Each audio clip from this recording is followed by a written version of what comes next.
નમસ્કાર મિત્રો, ધર્મનો મૂળ હેતુ શું હતો? માનવને સત્ય અને કરુણાની તરફ દોરી જવાનો. પણ આજે ઘણી જગ્યાએ ધર્મ ઓળખ અને વિભાજન સાથે જોડાઈ ગયો છે.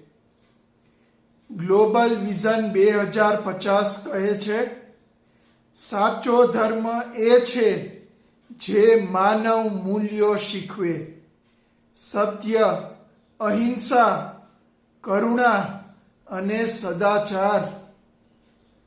જ્યારે ધર્મ માનવતાથી જોડાય ત્યારે સમાજમાં આપોઆપ જ શાંતિ આવી જાય છે. ગ્લોબલ વિઝન 2050 વિશે વધારે જાણવા માટે મારી ચેનલને સબસ્ક્રાઇબ કરો. ધન્યવાદ.